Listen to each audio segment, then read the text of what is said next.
What's this pre-draft process been like for you, and where are you kind of on your journey? Are you just getting started with workouts, or have you already had several? This is my 5th workout, and it's been probably the most fun I've had in basketball. It's a lot of traveling, and I've been to a lot of cities that I've never been to before. And it's also, a great learning experience, picking up on different organizations and what they want from the players, from me, and seeing how young I am, and just getting the chance to compete every day. What's your favorite part of that? Is it just traveling and seeing the city? Is it seeing the organizations? What stands out to you and makes it so fun for you? Probably, getting to see certain players work out. Today, I got to see Tyrese Halliburton work out, and he probably went like 5 minutes without missing the shot, so that was pretty cool. And getting to meet different, GMs and assistant GMs.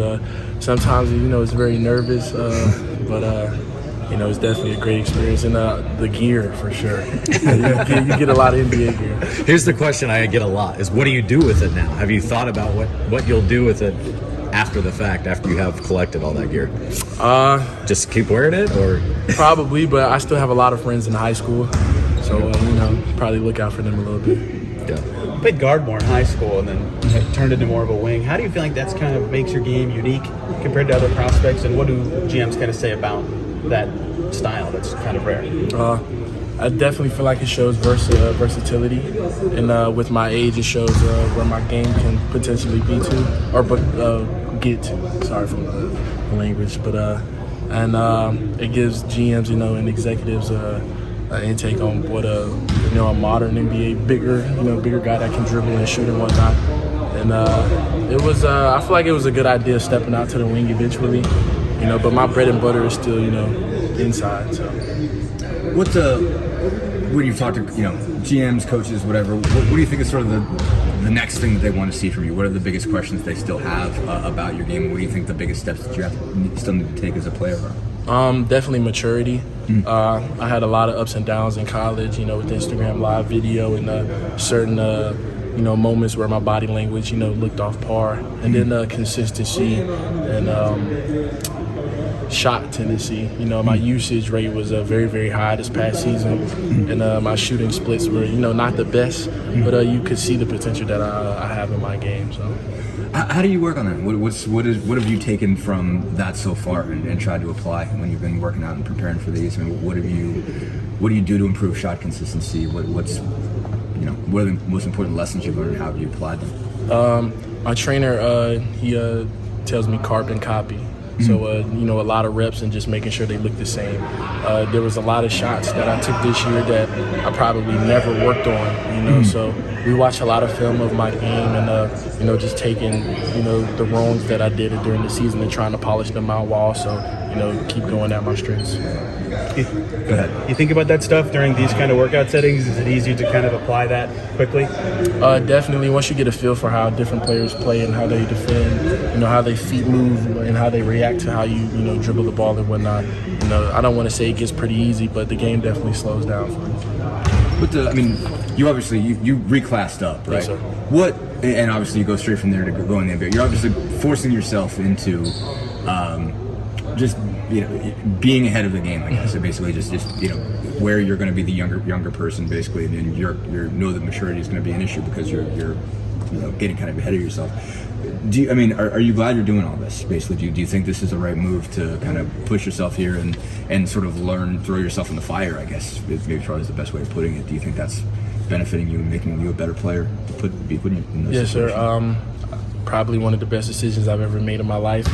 I feel like eventually I was going to find myself here, but thank God that I'm here a step earlier, as you can say. And that's probably pretty much it on that. But maturity, I feel like that comes with time and comes with yourself. And I feel like I'm definitely doing a good job of processing everything. Sometimes I can get a little fanboyish or starstruck, seeing all stars and whatnot just sitting down next to you. So it's definitely a huge blessing.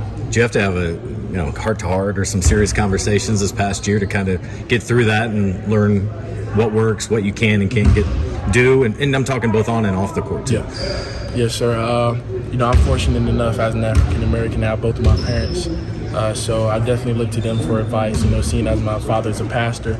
So he has quotes for days. So he probably has the best advice. My mother, she's the neck of the family, and my dad's the head, but the head can't move without the neck. So it's definitely a team effort. That was one of the quotes, wasn't it? Definitely. Because of your skill set and size, do you study more guards or do you study more wings when you look at players who could maybe emulate the NBA? To be honest, I feel like I'm a sponge.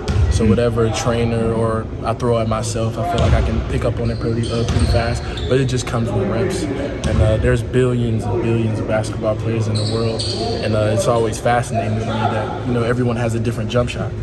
So I feel like I really can't compare myself to anyone just yet. But just trying to outwork everyone and eventually get to those players' level. Who are your favorites then? Definitely LeBron. He's the king.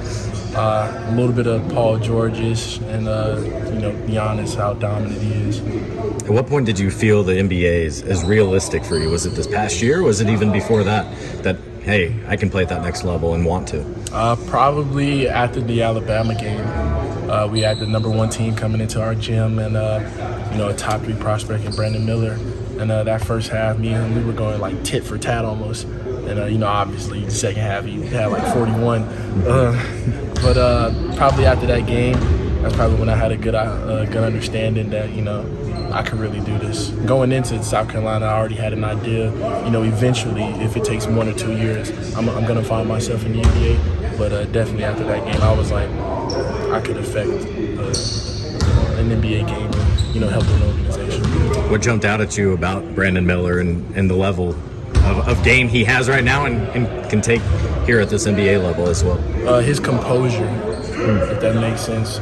Even if he gets a posterized dunk, he gets to the yelling and all that, but when he gets back to the free throw line, it's that same like killer looking face. And it was funny during the game. He was talking to me on the court. He was like, "Bro, why don't you have the ball? Like, go get the ball. come off this down screen and whatnot." And I didn't know if that was a tactic for him to get in my head or whatnot, but it worked on his end. I want to go back to what you said about your dad. Was there any quotes of his that you maybe rolled your eyes at growing up that you realized how important they were in the last year or so that have stood out to you? It's like, man, he really knew what he was talking about there. There was one he told me, don't necessarily strive so much for success, but strive to be a person of value. Because value can be brought basically anywhere. Value to a team, value to a person's life. I take that, whether it be going into the classroom or, just everyday life, and especially on the court, how can I affect, how can I bring my value to the team? What's your dad's name? Gregory Jackson, but mine is Gregory Jackson II. Okay. Yeah. All good? Okay.